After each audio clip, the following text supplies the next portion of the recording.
Sehingga saat ini kita masih diberi peluang oleh Allah Subhanahu wa Ta'ala. Alhamdulillah, kita telah selesai menunaikan waktu subuh berjamaah. Yang saya hormati Tuan Nazir Pentadbir Masjid, Yang Mulia Tuan Imam Tuan Bilal, Pengerusi Jatah Kuasa Allah, adik-adik Jatah Kuasa Muslimin Muslimat yang dihormati.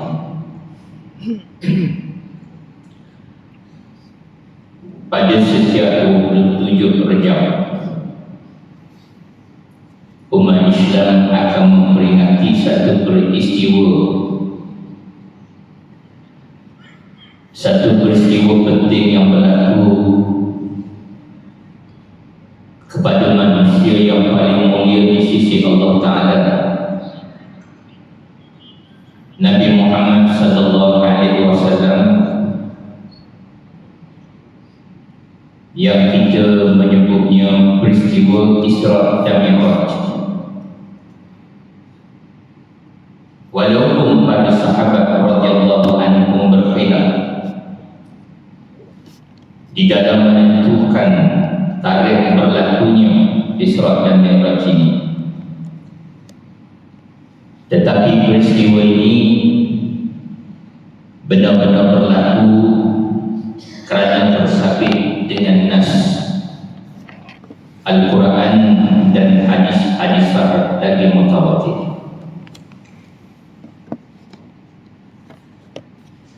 Ketika Nabi sallallahu alaihi wasallam pulang daripada perjalanan, orang pertama yang ditemui oleh Nabi sallallahu alaihi wasallam adalah Abu Jahal. Bila Abu Jahal mendengar cerita Nabi, mereka mensasarkan sahabat Nabi dan Sayyidina Abu Bakar, kerana Abu Jahal pada masa itu berpendapat ini adalah satu peluang yang baik untuk mempengaruhi sahabat Rasulullah meninggalkan Rasulullah, kerana cerita yang dibawa oleh Rasulullah ini sesuatu yang tidak boleh diterima oleh akal manusia yang sehat,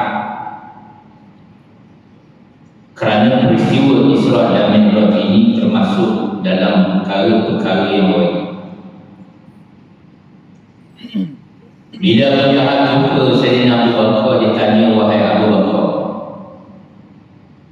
adakah kamu percaya dengan cerita Muhammad ini, bahawa dia telah melakukan perjalanan daripada Mekah ke Baitul Maqdis, kemudian dia cerita dia naik ke atas langit sehingga ke Sidratul Muntaha, lepas tu balik sekeliling Mekah, tak sampai pun satu malam. Adakah kamu percaya wahai Abu Bakar? Sayyidina Abu Bakar jawab, yang keluar daripada mulut Muhammad adalah benar. Apa yang diperkatakan oleh Nabi Muhammad sallallahu alaihi wasallam adalah kebenaran, kerana kata-kata Nabi adalah petunjuk daripada Allah. Bagaimanakah Sayyidina Abu Bakar ini tentang dia istiqamah, dia boleh percaya, malah mempertahankan Rasulullah, menyatakan perkataan yang keluar daripada mulut Nabi sallallahu alaihi wasallam adalah petunjuk Allah, kerana ikatan iman yang kuat yang berada di dalam diri Sayyidina Abu Bakar. Ini kerana pada masa itu di Mekah, apabila orang Islam setengahnya bila dengar cerita Nabi, ada yang kembali menjadi murtad.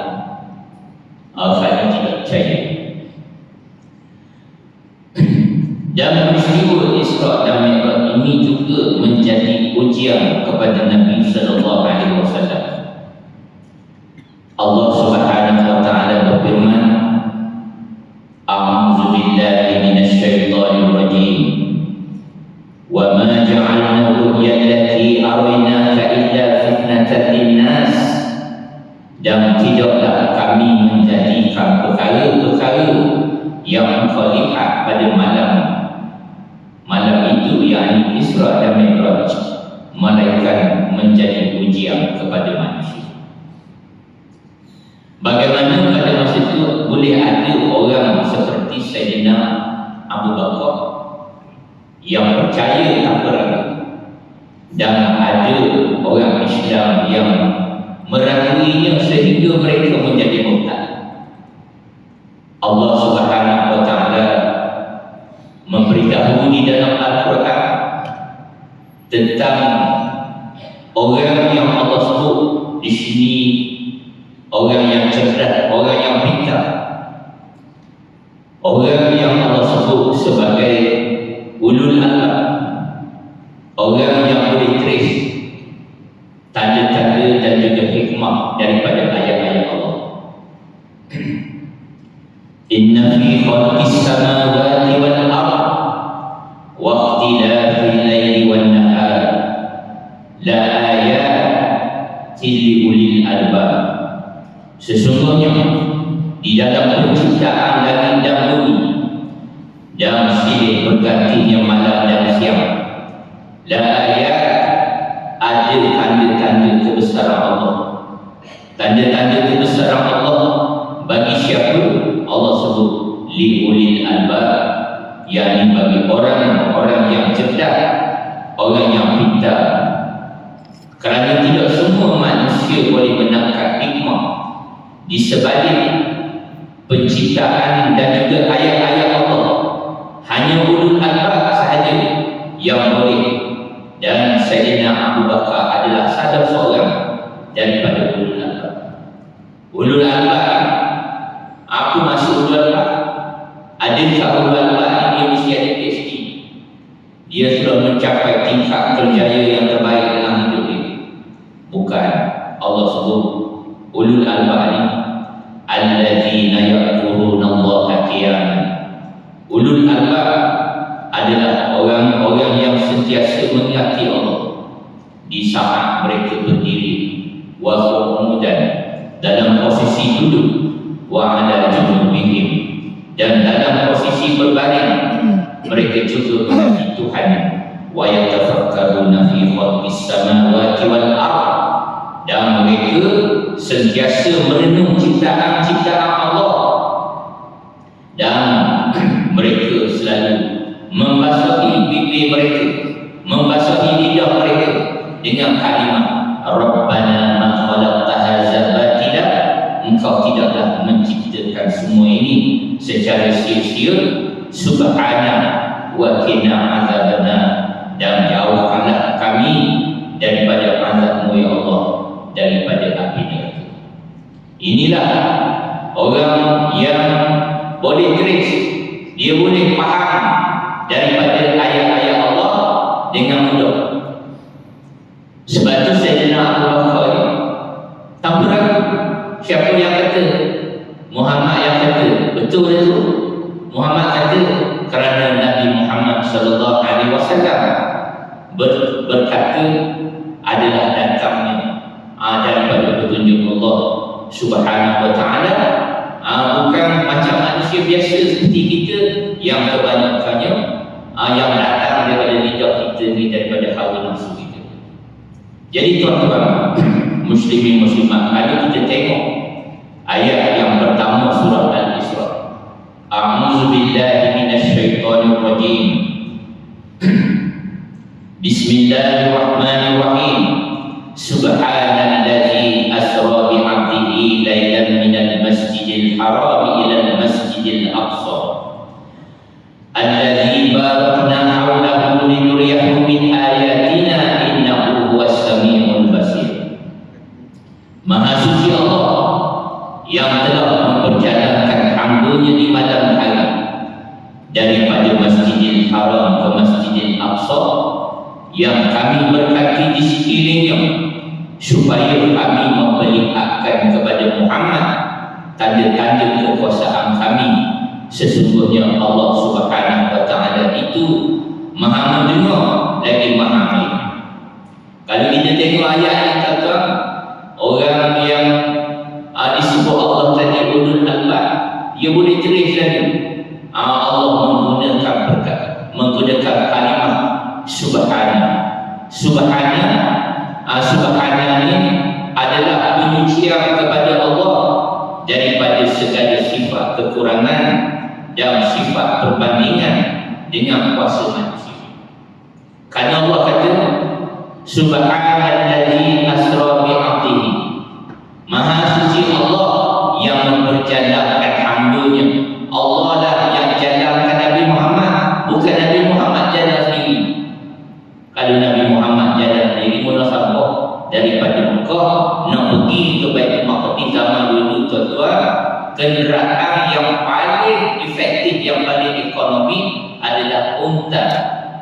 Unta ada waktu baik pun, unta kiswah, unta merah. Unta merah ni unta mahal, unta yang cukup mahal, eksklusif zaman dulu. Kalau hari ni kita nak banding Bentley hari ni. Bentley ni kalau naik sedap dulu daripada Mekah ke Baitul Maqdis 3 bulan. Jadi kata Nabi jalan sendiri, Nabi ambil unta, Nabi pun tunggang unta daripada Mekah ke Baitul Maqdis, tak tersampai dah tu makan.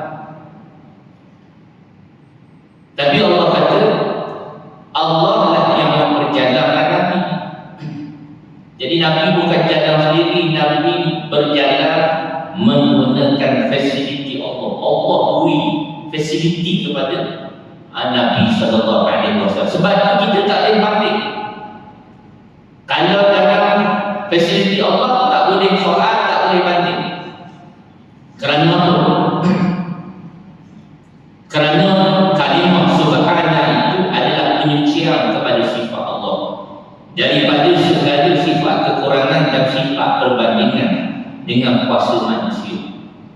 Kerana yang memperjalankan Nabi pada malam itu adalah Allah, maka Maha Suci Allah kita nak bandingkan dengan kekuatan manusia. Fasiliti manusia berbanding dengan yang Allah berikan kepada Nabi sallallahu alaihi wasallam. Kalau saya nak buat kias, hak mudah tuan-tuan faham. Kias ni banyak kali dah saya buat, dan kali tuan-tuan pernah. Ni katalah dia ceramah ni ceramah subuh. Ni hari itu hari Ahad. Hari Ahad ni saya ceramah subuh. Lepas ceramah ni saya ada kerja lain pula, nak pergi mesyuarat Kota Baru. Mesyuarat saya pukul 10 pagi ni.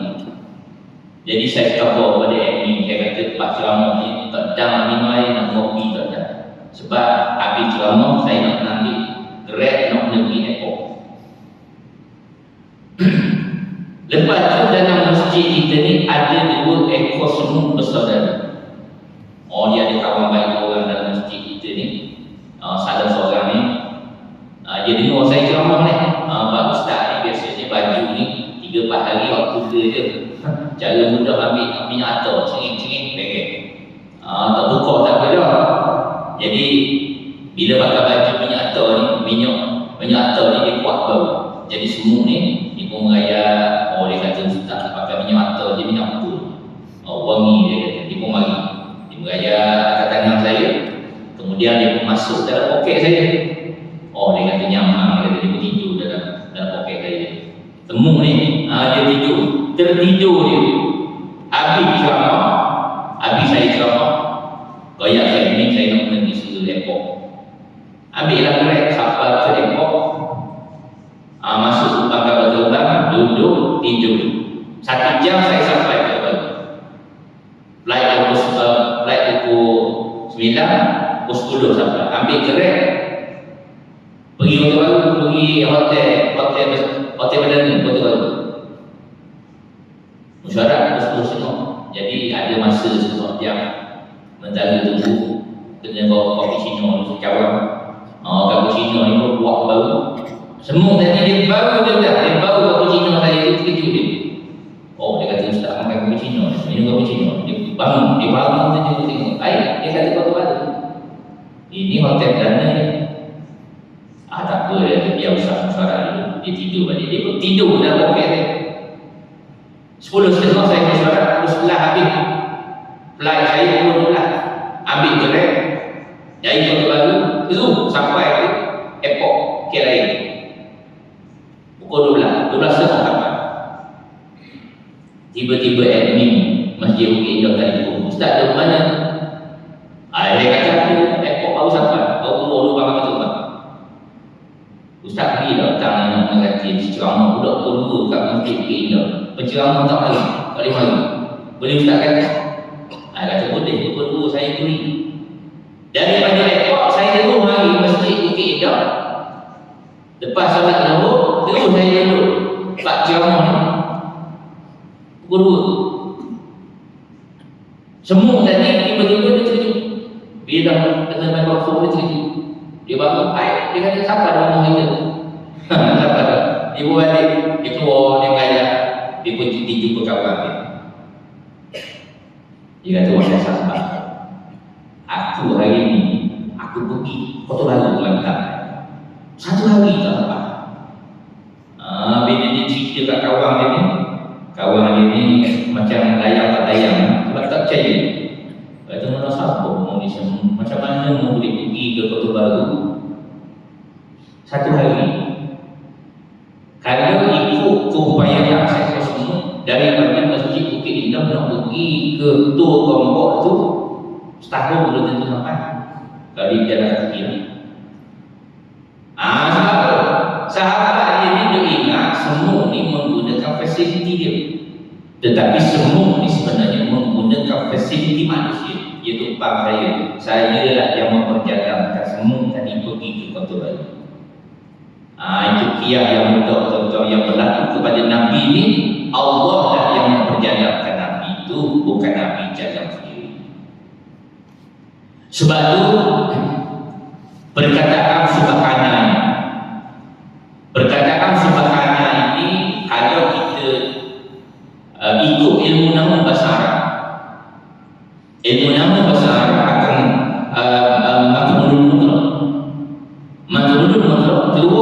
keluar perkataan usabbihu subhana. Aku mengucap tasbih, mempersucikan Allah dengan setinggi-tingginya dan semulia-mulianya. Tidak ada tandingan, tidak sama dengan makhluk, tidak mampu diukur dan dibilang oleh manusia. Nikmatnya sahaja tidak boleh dikira, apatah lagi lain-lain perkara. Maka perkataan subhana membawa pahala yang besar kepada sesiapa yang menyebutnya. Subhanallah walhamdihi subhanallahil azim, yang diulang bersama dengan kalimah yang bersamaan dengan akan diampunkan dosa-dosanya walaupun sebesar pasir yang ada di dunia. Jadi tuan-tuan, kita di kandung hayat, selagi kita di kandung hayat, perbanyakkanlah mengucapkan kalimah ini, subhanallah ini, kerana ia adalah kalimah yang mensucikan Allah daripada sifat-sifat kekurangan dan kita mengagung-agungkan Allah. Jadi tuan-tuan muslimin muslimat, kenapa orang dulu ketika Nabi pulang ada yang tak percaya malah menyindir Nabi? Ada di antara mereka ini kembali menjadi murtad kerana mereka menyangka bahawa Nabi SAW ini sudah tidak betul pada pandangan mereka. Dia kata macam mana boleh buat cerita begini. Mereka pun murtad disebabkan mereka tidak tergolong daripada yang disebutkan oleh Allah Subhanahu Wa Taala di dalam surah Ali Imran yang saya bacakan tadi. Ada satu tempat saya di ceramah baru ni. ceramah di Timur Kelang ni memang mencampur. Sebab dia mau ditanya soalan tu memang lah, soalan memang mak. Kalau pergi kat kampung tak tanya soalan-soalan, tapi di bandar ditanya. Ada seorang jemaah ni ditanya saya sebab ceramah saya sebulan sebelum tu. Saya ni ceramah tentang pintu langit, tentang pintu langit.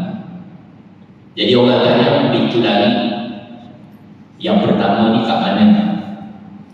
Saya kata pintu langit yang pertama ni kalau ikut Al-Quran kita boleh dapat daripada surah Al-Hijr ayat 14 ayat 15. Dalam ayat ini Allah Ta'ala berfirman, A'udzu billahi minasyaitonir rajim. Walau fatahna 'alaihim baban minas samai fadallu fihi 'arjun laqalu innama sukkirat absaruha bal nahnu qaumun mas'ulun. Yang bermaksud, dan sekiranya kami bukakan kepada mereka satu daripada pintu-pintu langit. Satu daripada pintu-pintu langit itu maksudnya yang pertama lah. Ada satu pintu, ada pintu-pintu lain. Nabi SAW keluar suatu melakukan mi'raj ke langit itu ikut pintu yang pertama. Nabi mesti masuk pintu yang pertama dulu. Dan sekiranya kami bukakan kepada mereka satu daripada pintu-pintu langit, lantas mereka naik terus ke atasnya. Allah kata naik dengan kekuatan. Kalau tak ada kekuatan tak boleh naik. Tentulah mereka akan berkata sesungguhnya pandangan kami telah dimampukan. Masuk ayat ni, orang yang masuk pintu pertama dia keluar daripada pintu itu, langit pertama itu, pandangan dia akan menjadi mabuk payah, mabuk akasih. Pemasuknya yang dimasukkan dalam ayat ini adalah manusia akan hilang keseimbangan selepas dia keluar daripada pengaruh graviti. Jadi nak sampai ke pintu pertama langit ni, jarak dia 130 km daripada bumi ni. Kalau tuan-tuan naik kapal angkasa dia boleh. Tuan-tuan pun naik 130 km, tuan-tuan akan keluar daripada langit yang pertama itu. Tuan-tuan tidak akan dipengaruhi oleh graviti. Jadi yang Allah sebut dalam ayat ni maksudnya mengalami mabuk angkasa. Mabuk ni maksudnya dia tidak boleh ada keseimbangan, dia tidak seimbang lagi. Sebabnya kalau kita lihat dari science explanation, penjelasan sains, kenapa di bumi ni, kenapa di atas bumi ni tuan-tuan boleh berjalan, tuan-tuan tidak terapung, tuan-tuan berjalan, walaupun negara kita Malaysia ni dia duduk tepi bumi. Sepatutnya gelincir kita ni, tuan-tuan, gelincir. Kalau kutub utara dia tak, kalau kita tak guna konsep graviti ni, orang bawah tu Antartika tu dia akan jatuh. Kita ni tepi bumi gelincir. Maksud kita dah mudah faham. Tapi sebab ada graviti, sebab ada graviti tu membolehkan kita ni, kita tidak akan jatuh ataupun tergelincir. Dan kita boleh berjalan, tuan-tuan naik tangga 1 langkah, 2 langkah tanpa jatuh. Sebab apa? Tuan-tuan dalam pengaruh graviti, kerana dalam telinga kita ini ada satu salur separuh bulan. Ada cecair yang lain. Kena jaga telinga kita. Jangan korek telinga tu ikut hawa nafsu. Nanti rosak. Sebab salur separuh bulan inilah yang menyeimbangkan kita. Kalau rosak, kita seolah-olah berada di luar graviti. Kita akan jadi mabuk kepayang. Kita akan jadi mabuk, atau dalam istilah sains disebut vertigo. Vertigo ni tuan-tuan nak jalan, tuan-tuan kena mengalami ini. Itu maksud. Jadi ada Allah ni, dia bertanya. Dia kata langit yang pertama ini maknanya tak ada oksigen. Bila kita keluar, tak ada oksigen. Jadi dia tanya, adakah Nabi Muhammad SAW ketika Mi'raj ke langit, ketika Nabi Mi'raj, adakah Rasulullah dibantu oleh peralatan seperti tangki oksigen? Adakah Nabi pakai peralatan seperti angkasawan pula masuk dia, sebab tak ada udara, tak ada oksigen di luar daripada atmosfera. Itu soalan dia tuan-tuan. Jadi saya kata dalam ayat ini, surah Al-Isra ayat yang pertama, Allah memulakan dengan kalimah subhanallah, Maha Suci Allah. Jadi bila sebut di dalam kekuasaan Allah itu, tak perlulah tangki oksigen, sebab dalam kekuasaan Allah. Jadi Nabi tak perlu, Nabi boleh bernafas macam biasa dan tak memerlukan peralatan manusia, kerana Nabi diperjalankan oleh fasiliti yang disediakan oleh Allah. Begitu. Kemudian ada lagi dia tanya pula. Dia tanya pula soalan orang mata barat. Dia tanya soalan. Bila fasiliti yang Nabi naik itu apa benda? Saya kata buruk. Ialah buruk dia kata tahu buruk, tapi apa dia? Dia tanya. Buruk tu apa dia? Dia tanya. Dia nak tahu lebih detail lagi tentang buruk. Sebenarnya buruk ini adalah seekor binatang yang berwarna putih. Bentuk tubuhnya panjang seakan-akan kuda, lebih besar daripada himar, lebih besar daripada keledai. Dan binatang ini rupanya cukup cantik, kerana Nabi SAW puji buruk ini. Ketika Jibril bawa Nabi nak berjalanan, nak bersiap, nak pergi melakukan Isra dan Mi'raj, apa Nabi kata kepada Jibril? Nabi kata, binatang apa ni wahai Jibril? Cantik sungguh, aku tak pernah tengok binatang seperti ini. This is the first time, the first experience I have been seeing this type of creature. Why the creature that's so lovely and so beautiful? What is this creature? Nabi tanya Jibril, dan Jibril jawab kepada Nabi, this is a creature that had been created from the light. Inilah dia, hazihi da'watun baydha. Buruk, dia laju. Kenapa dia laju? Dia diciptakan Allah daripada cahaya. Orang Batak Barat ni tanya lagi. Dicipta daripada cahaya. Mana laju cahaya dengan buruk? Buruk ni cahaya mana laju? Dia tanya. Nak jawab aku ni. Buruk dengan cahaya tu masuk mana dia laju? Ya? Mana laju? Cahaya tu buruk ni orang tanya. Saya nak mana jawab? Tak tahu apa. Buruk tu Allah cipta dari cahaya, lepas tu dia laju. Sekarang kita nak tanya, antara cahaya dengan buruk, mana dia laju? Sama laju. Ya? Sama. Buruk lagi laju. Kenapa buruk lagi laju? Ini nak cerita. Science explanation. Kita duduk atas bumi ni tentang muka bumi kita ni. Bumi kita ni antara planet-planet yang mengorbit satu bintang yang besar yang kita panggil matahari. Besarnya matahari ini berjuta lagi besar pada bumi. Besarnya matahari ini besar sungguh. Bumi dan planet-planet kira adik-beradik bumi lah, satu family. Utari, Kejora,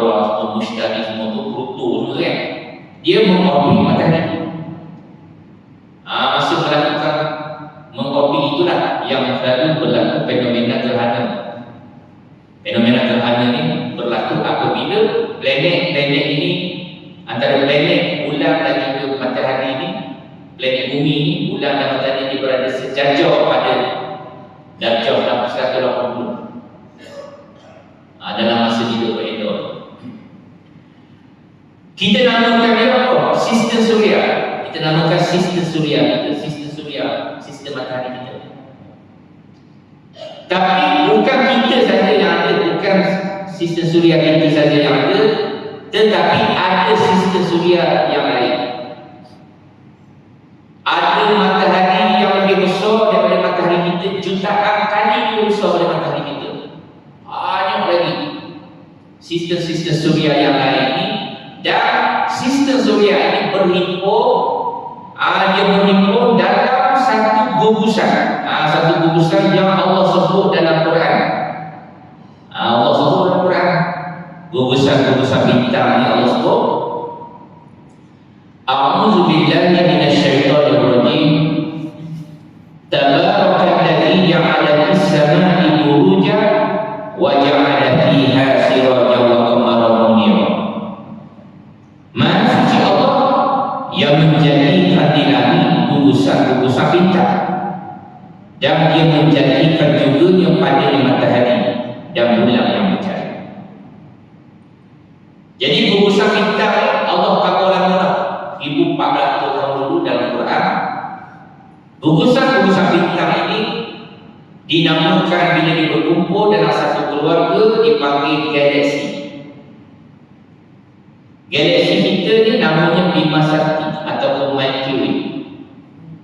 Ada banyak lagi jiran-jiran tetangga kita, galaksi-galaksi yang antaranya Andromeda, dekat dengan kita. Dan jumlahnya tuan-tuan, jumlahnya adalah trilion-trilion, kita tak tahu berapa ada cakrawala. Trilion-trilion. Dan dia terhimpun dalam universe. Universe ni tuan-tuan, ukuran dia satu universe ni, kalau tuan-tuan ada sebuah kenderaan yang selaju cahaya. Selaju cahaya ni maksudnya speed, dia boleh speed 300,000 kilometer satu saat. Bukan satu jam, satu saat. Satu saat kenderaan itu boleh pergi 300,000 kilometer jauh. Maknanya kenderaan ini boleh pergi ke bulan satu saat, balik ke bumi satu saat. Walaupun tuan-tuan ada kenderaan yang berkelajuan cahaya ini, tuan-tuan nak merentasi universe, tuan-tuan memerlukan 930 bilion tahun perjalanan cahaya. 930 bilion tahun perjalanan cahaya. Cahaya berjalan selama 930 bilion tahun baru sampai. Dan universe ni tuan-tuan ada trilion. Tak tahu berapa. Itu baru langit pertama. Tuan-tuan.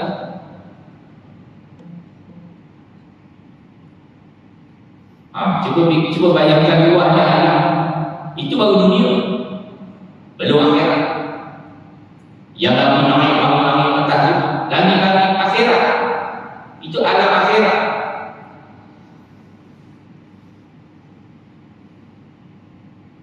Kalaulah kelajuan buruk hanya selagi cahaya, Nabi nak keluar dari langit pertama, Nabi memerlukan 930 bilion perjalanan cahaya tuan-tuan.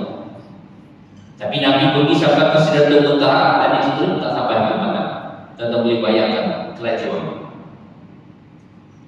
Sebab itu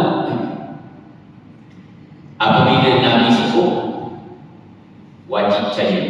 Kita wajib beriman kepada hadis dan juga Al-Quran. Tak boleh salah. Ini dari kata ini tak boleh salah. Sebab kalau kita cabut, kita akan kalah. walaupun dengan penjelasan sains. Saya bilang contoh. Nabi SAW contoh, Isra dan Mi'raj ni Nabi lalui benda tu. Baru Nabi lalui, Nabi balik, Nabi pun dalam keadaan Nabi pun agak keliru juga sebab perjalanan yang sungguh hebat. Ketika Nabi dekat dengan kampung, Nabi cerita ada orang percaya, sedangkan benda itu barulah yang telah lalu. Sedangkan perkara yang belum lalu Nabi cakap hari ini terbukti. Benda yang belum lalu Nabi beritahu sudah lalu. Apa dia? Kita tengok hari ini. Amerika menyerang Yaman. Hari ini Amerika menyerang Yaman. Kenapa Amerika menyerang Yaman? Kerana Yaman telah menyekat Laut Merah. Apabila Yaman menyekat Laut Merah, bermaksud Israel akan mati. Mati Israel.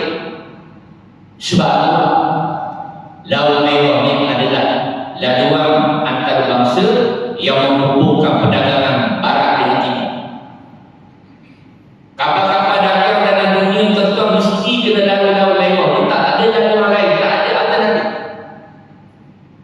Ada kapal-kapal besar daripada Eropah, dia masuk ke Selat Gibraltar, Laut Mediterranean, keluar ikut terusan Suez, lalu Laut Merah, dia keluar, dia pergi sampai ada ke benua India, dia nak pergi ke Oceania, dia nak pergi ke Asia Tenggara, atau dia nak pergi ke Asia Jauh, Jepun, Korea, China, dia mesti lalu Laut Merah. Kalau dia tak lalu Laut Merah, dia nak lalu ke mana? Daripada Eropah, dia kena pusing Afrika. Pusing Afrika, benua Afrika itu besar tuan-tuan. Selepas melalui South Africa, kapal dagang yang kena laut, masuk Laut Hindi yang kanan situ. Tidak ada mana-mana company kapal-kapal laut ini yang sanggup ambil laluan itu. Kerana pertama kos yang sangat tinggi, yang kedua sangat berbahaya. Tak ada syarikat insurans yang sanggup ambil. Nak tahu? Sebab itu apabila floti Yaman pergi sekat Laut Merah, Israel mati. Israel ini tak nyawa, wahai apa tu Amerika, mu kena bertindak kepada Yaman ni. Sebab kalau tidak kami akan mati. Dah berperang 3 bulan, 4 bulan dengan Hamas, tak boleh mengalahkan Hamas. Ekonomi kami sudah musnah, ekonomi domestik kami sudah musnah. Sekarang ekonomi antarabangsa disekat oleh Houthi. Tuan-tuan, serangan Amerika ke atas Yaman itu, ya, serangan Amerika ke atas Yaman itu sangat sesuai dengan hadis Nabi SAW 14 abad yang lalu. Nabi kata,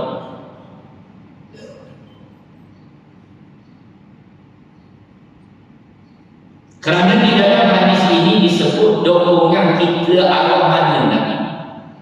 Dalam hadis ini, dorongan kita arah mana. Kerana Nabi Muhammad SAW telah menyampaikan khabar bahawa akan tiba satu masa di mana umatnya akan terbahagi kepada beberapa kelompok pasukan tertentu. Dan baginda memperincikannya. Nabi kata pasukan di Syam, pasukan di Yaman, pasukan di Iraq, 3 pasukan. Kemudian saat itu salah satu daripada sahabat baginda yang bernama Abdullah bin Hawalah, dia tanya Nabi, jika aku berada di zaman itu, Ibnu Hawalah tanya Rasulullah, jika aku ada zaman itu, di zaman ini lah, zaman kita ni, dia harus bergabung dengan pasukan mana? Maka jawaban Rasulullah adalah dianjurkan dia, yakni Ibnu Hawalah, bergabung dengan pasukan di Syam. Jadi hari ini kita tengok kenapa Houthi Yaman menyerang Israel dan menyekat Laut Merah. Kerana mempertahankan pasukan tentera di bumi Syam. Bumi Syam apa? Negeri Syam adalah bumi Syam masih ada. Bumi Syam hari ini Syria, Jordan, Lebanon, Palestin. Jadi Palestin yang di mana Hamas adalah pasukan yang paling teguh mempertahankan hak umat Islam pada hari ini. Adalah pasukan yang menyamai ciri-ciri yang disebutkan oleh Nabi sallallahu alaihi wasallam dalam hadis. Houthi Yaman bergabung dengan Hamas. Dia serang Amerika, dia serang Israel kerana Hamas mempertahankan kumpulan Masjid. Kemudian tiba-tiba muncul satu kumpulan jihad yang lain di Iraq. Di Iraq tiba-tiba sebab lagi perang di Gaza muncul satu kumpulan jihad Islam yang cukup kuat yang lawan Amerika. Apa rasa? Kumpulan Al-Mujahid ini 2 minggu lepas Syekh Akram Al-Qabli dia kata bahawa tentera jihad Iraq akan bergabung dengan Hamas. Bergabung itu maksudnya Ibn Hamad hanya dulu pada Nabi ini, aku nak ikut mana menunjukkan. Nabi kata bergabunglah dengan pasukan Indonesia. Sabda Nabi sallallahu alaihi wasallam, sayusirul amr ila an takunu junudan mujannadatan jundun bisyam wa jundun bil yaman wa jundun bil Iraq. Qala Ibn Hawala, khiri ya Rasulullah sallallahu alaihi wasallam, in adraktu zalik fa qala alayka bisyam fa innaha khairatullah min ardi yajtadi ilaiha khairatuhu min ibadi fa imma in abitum fa alaykum bi yamanikum wasu min hudurikum fa inna Allah tawakkalni bisyam ahli. Yang bermaksud urusan Islam ini kelak. Yang bermaksud daripada Abdullah bin Hawalah radhiyallahu anhu bahawa Rasulullah sallallahu alaihi wasallam bersabda, urusan Islam ini kelak akan menjadi beberapa pasukan tentera. Ada pasukan di Syam, ada pasukan di Yaman, ada pasukan di Iraq. Ibnu Hawalah berkata, ya Rasulullah, pilihkan salah satu tempat untukku apabila aku menemui zaman tersebut. Baginda bersabda, hendaklah engkau memilih Syam kerana negeri itu adalah pilihan Allah. Allah memilihkan untuk negeri itu hamba-hamba pilihan. Jika engkau enggak tinggal di Syam, hendaklah engkau memilih Yaman dan berilah minum dari kolam-kolamnya. Sesungguhnya Allah telah menjamin untuk negeri Syam dan penduduknya. Hadis riwayat Abu Dawud, Sunan Abi Dawud nomor 2483 dinilai sahih oleh Al-Albani. Jadi tuan-tuan, balik kepada hadis ini, Nabi mengatakan umatnya akan terbagi kepada 3 kumpulan tentera yang menjaga masyarakat, yakni Syam, Yaman dan Iraq. Jika saya tiba di zaman itu, kelompok mana yang akan saya bergabung?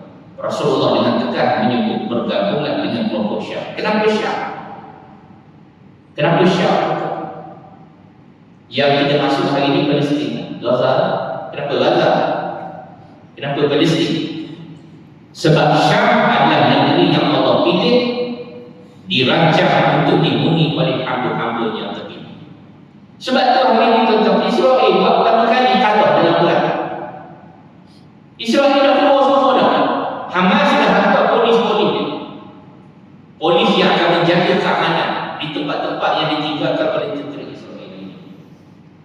Dunia hari ini tuan-tuan, jangan kepala tuan-tuan, saya dah lihat analisis perang, pakar-pakar senjata daripada barat, semua gagal kepala bagaimana Hamas boleh mengalahkan sebuah pasukan yang paling canggih, paling up to date, paling latest di dunia. Israel semua yang terbaik, pesawat tempur, Iron Dome system, kereta kebak, helikopter, dan segala peralatan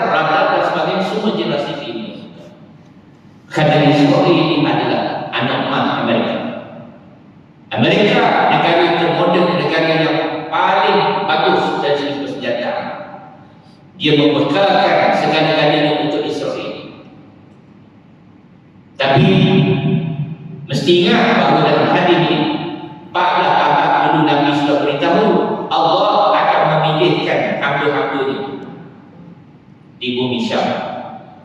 Apa maksud hamba-hambanya? Tentera-tentera Allah lah. Bila sebut tentera Allah, mana boleh kalah? Tentera Allah tak akan kalah. Tentera Allah tak akan kalah. Mana tentera Allah? Tentera Badar. Tentera Badar yang dipimpin oleh Rasulullah tak akan kalah. Mesti menang. Kerana Allah memperkuatkan bala tenteranya. Walaupun tentera itu asalnya adalah sangat lemah. Tentera Islam pada jumlah 313, musyrikin 1000 lebih, peralatan musyrikin lagi canggih, senjata yang lebih baik, perisai yang lebih baik, baju besi yang lebih baik, kuda-kuda perang, untuk perang yang lebih baik. Orang Islam ada apa masa itu? Yang itu Rasulullah diberikan awal golongan hamba abdi dan juga orang miskin yang yang tak kuat dari sisi fizikal dia, tapi kenapa kuat walaupun berperang pada bulan Ramadan? Sebab tentera Allah sokong. Tentera Allah. Hamas menang lawan Israel. Adakah kerana Hamas kuat? Adakah kerana senjata Hamas canggih? Tak. Hamas tak kuat, senjata Hamas tak canggih. Allah lah yang memberi kemenangan kepada Hamas. Itu kena ingat. Hamas pun jangan sokong. Mereka menang bukan kerana mereka canggih, mereka bijak. Tidak. Allah yang memberi kemenangan kepada mereka kerana janji itu sudah ada dalam hadis Nabi SAW. Jadi tuan-tuan, sebenarnya bercakap tentang Isra dan Mi'raj ini banyak ibrah yang boleh kita ambil, kita boleh gali macam-macam. Tuan-tuan boleh study sendiri, boleh baca sendiri. Banyak sebenarnya ulasan-ulasan syarat-syarat oleh ulama tentang Isra dan Mi'raj ini. Cuma hak terakhir sekali saya nak pesan bahawa Nabi SAW suatu Nabi semasa hidup Rasulullah sebelum Rasulullah tidur, Rasulullah akan baca surah Al-Isra ini, ayat yang pertama ini. Kerana ayat ini adalah satu ayat yang agung yang menceritakan tentang peristiwa yang hebat yang berlaku kepada manusia yang paling mulia yang dipilih oleh Allah. Dan selepas Nabi baca surah ini, Nabi baca surah Mu'awizah. Tahu kan surah Mu'awizah? 3 qul. Qul huwallah, qul a'udzu birabbil falaq, qul a'udzu birabbin nas. 3 tu Nabi baca. Dan Nabi sentiasa intizam. Nabi baca seperti ini. Kerana surah ini mengingatkan Nabi akan kemuliaan, menunjukkan kebesaran Allah dan mengingatkan baginda akan makyatullah, yaitu bersama Allah dalam perjuangan Nabi sallallahu alaihi wasallam. Jadi kita buatlah insya-Allah yang Rasulullah buat, kita buat bermaksud kita mengikuti sunnah dia. Bila mengikuti sunnah dapat pahala sunnah. Kemudian bila kita baca ayat-ayat Al-Quran ini, Allah memberi pahala, dan Allah memberi pahala kepada kita bukan pahala berdasarkan ayat, tetapi berdasarkan huruf. Ingat tu, kita baca tu bismillah saja pun dah ada berapa huruf dah.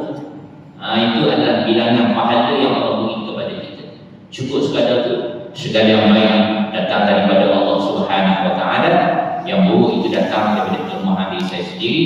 Disudahi dengan wabillahi taufiq wal hidayah. Wassalamualaikum warahmatullahi wabarakatuh. Bismillahirrahmanirrahim. Alhamdulillahirabbil alamin. Wassalatu wassalamu ala asyrafil anbiya'i wal mursalin wa ala alihi wa sahbihi ajma'in. Allahumma inna nas'aluka al-huda wat-tuqa wal 'afwa wal ghina. Rabbana la tuzigh qulubana ba'da idh hadaytana wa hab lana min ladunka rahmah innaka antal wahhab. Rabbana zalamna anfusana wa in lam taghfir lana wa tarhamna lanakunanna minal khasirin. Rabbana atina fid dunya hasanah wa fil akhirati hasanah wa qina azabannar. Wa sallallahu ala sayyidina Muhammad wa ala alihi wa sahbihi ajma'in. amma yasifun. Wassalamu ala mursalin walhamdulillahi rabbil alamin. Tentu muslim muslimat kita